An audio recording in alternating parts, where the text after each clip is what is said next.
everybody, JC here with another TNI toy review. And today's review is in association with MarvelousNews.com, your #1 news source for everything Marvel. And for today's review, I'm going to be taking a look at the brand new Marvel Legends 6-inch modern Moon Knight figure from Hasbro. Now the Hasbro figure comes in the standard packaging that we see with all the Marvel Legends. You've got the Legend Series logo up at the top, you've got the figure clearly displayed, and then down below you have the Moon Knight logo. Off to the side you have some artwork for the character, and then on the back you have an image of the figure, a brief bio in multiple languages, and a look at all the figures that you need to get in order to complete the Build-A-Wing feature for this wave. Alright, let's get this open and take a look at what's inside. Okay, so here's a look at the figure outside of the packaging along with the other contents. Now first of all, let me just say a big thanks to the folks at Hasbro for sending me this figure so I could review it for you guys.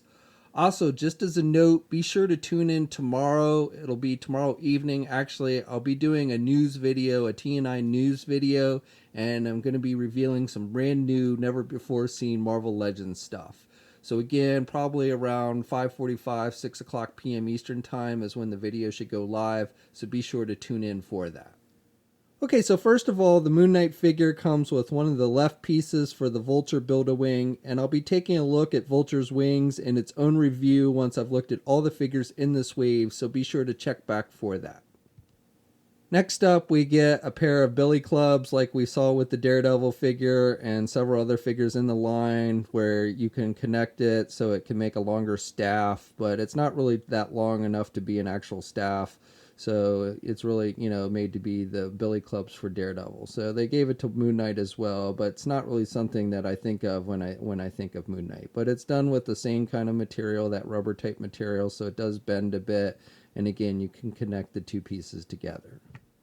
Moon Knight also comes with two different pairs of hands, so you get a pair of grip hands and then you get this pair of closed-fisted hands, and these hands are also made to hold the little crescents that he comes with, moon crescents, and I'll show you how that works, but you can see it's got these little hole slits on the front of the fists for that, and again I'll show you how that works in just a second. Switching out the hands on the figure is easy. You just pull off the hand you want to replace. You've got the little peg on the hand and the hole on the arm, and then you just plug in the hand you want to replace it with and it'll fit nice and tight.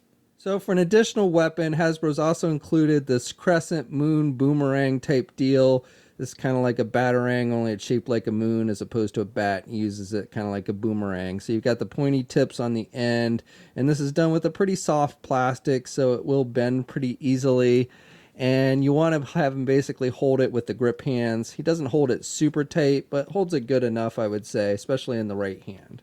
Now, besides the larger crescent moon, Hasbro also included these 3 smaller ones. So these are more kind of like throwing stars, only once again shaped like a moon. And with these, this is where you use the closed-fisted hands that I told you about earlier. So you'll notice he's got these little slits on his hands. And what you want to do is you just can stick the little crescents in there so they look like he's like holding the blades between his fingers. So it's kind of cool that they did that. Again, these are kind of like throwing stars. That's how he uses them in the comic books. And you can also kind of use them as claws, as you can see here. So they're very tiny and they're kind of hard to, stick in there. But again, you can make it work so it looks like he's holding the little moons. Now, I only gave you 3, so you can only hold them in one of the hands. You can, both of the closed fists have the slits, so you can put it in either side. But they didn't give you 6, unfortunately, just the 3. Okay, so for the figure itself, I think Hasbro's done a pretty good job here. So with the head sculpt, this hood piece is a separate piece from the rest of the head sculpt. It's done with a vinyl type material, so you can kind of pull it back from the face a little bit. But it's not actually connected to the cape, which is nice, so it doesn't limit the head movement very much, which I think is a good thing. And then for the face itself, for the mask, it's done with just kind of a glossy black paint. And then for the eyes, they did, looks like almost like an off bluish white color for the eyes. It would have been cool if they'd maybe made that glow-in-the-dark type paint so that the eyes kind of really picked up the light as you see in the comic books. But as it is, I don't think it looks too bad. I like the sculpting detail with like the wrinkles on the mask and stuff. I think that looks pretty good. And then again, this white it's a clean white, and it again is done with that kind of vinyl type material. Same with the cape. The cape is very clean looking, very white, but hangs well on the figure. You could remove the cape if you wanted to. You could pop the head off and take the cape off if you want. And then you've also got a little peg here on the back on the underside of the cape, and a hole in the back of the figure to kind of secure the cape so it doesn't move around too much. You can have it plugged in so it's pretty stationary, or you can kind of have it so it moves around a little bit on the figure. It's really kind of up to you. And then for the rest of the figure, as far as the actual mold, I haven't placed it. It's maybe a modified sculpt from a previous figure, but definitely it's very modified because it has all these extra armor plating pieces attached to it. So this all of these white pieces are extra pieces that are basically just glued onto the figure. So you've got the chest plate here on the front with the moon painted on there, and that is painted, but it is very clean and straight, so it looks pretty good. And then again on the back, you've got those that plate on the back and on the shoulder pads, the belt, and then the wrist gauntlets. And I like the sculpting detail on the wrist gauntlets with the line work and everything, and even on the fists. And then down again on the legs, very similar design as the wrist gauntlets. And then for the rest of the figure, again, it's just done with that glossy black paint. So not a whole lot of super paint detail on this figure, just your glossy black and standard white. Okay, so this figure stands just a hair over 6.5 inches tall with the hood. Okay, and here's a comparison with the old Toy Biz Classic Moon Knight figure, and both of these are very solid figures. It really, even by today's standards, I think this Toy Biz one is definitely a nice figure. You can definitely see my Toy Biz one has had some wear and tear over the years. I got this when it first came out, and it's been opened and out and played with and everything, so you can see some blue stains on the cape. But overall, this was definitely a very good figure for the time. But I think the Hasbro one is nice as well, and you can see the Hasbro one, like most modern figures, is a bit taller than the Toy Biz one. And just for one more comparison, here's a look at one of Hasbro's more modern Spider-Man figures. This is the one from the Raft box set. So for articulation, you can turn the head to the left and to the right. Now he can still look down, even with that cape, he can still look down pretty good. And then he can look back a little bit as well. So the head movement really isn't limited too much. You really can't pivot it, but otherwise you still have pretty good movement with the head. Arms attached with your standard ball hinge joint at the shoulder, and you can get the arm out pretty good even with the shoulder pad. And he's got good rotation there at the arm. He's got a bicep swivel. He's got a double jointed elbow, so good bending at the elbow. He's got swivels at the wrist and hinges on the hand, so good up and down movement there.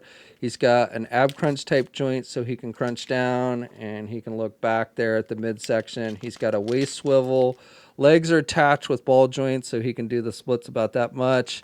You can get the leg forward and high, and can't do the leg back very much. That's about as far back as you can do. Has a thigh swivel, double jointed knee, so good bending at the knee. And then he has the rotation at the ankles. He also has hinges on the feet, and he also has ankle pivot and 2 peg holes on the bottom of the feet. And just to note that on the hands with these, with the grip hands, you've got the hinge joints here on the top and the bottom, so you get that more up and down movement for like sword fighting type poses. And then with the closed fist, you've got the hinges here and here, so you get that normal movement with the hands with the closed fists. Okay, so that's my review. So overall, I like this figure. I think if you're a fan of this look for Moon Knight, this is one you'll definitely want to add to your collection. It has good articulation, basic paint applications, but they still look good on the figure. And then I like the accessories with the crescent moons that they included. So this figure, along with the rest of the wave, has started to hit shelves. You can also pre-order it at Big Bad Toy Store, and it should be shipping any day now. We'll have a full image gallery up at marvelousnews.com. There'll be a link in the video description below. As always, leave a comment. Let us know what you think. If you're so inclined, please like the video. Also, if you haven't already, please follow me on my Facebook, Twitter, and Instagram accounts. I'll have links to those in the video description below as well. And also be sure to tune in tomorrow because, again, we'll be posting a news video somewhat late in the evening, but we will be revealing some brand new Marvel Legends stuff that you'll definitely want to check out. So until next time, guys, I will catch you later.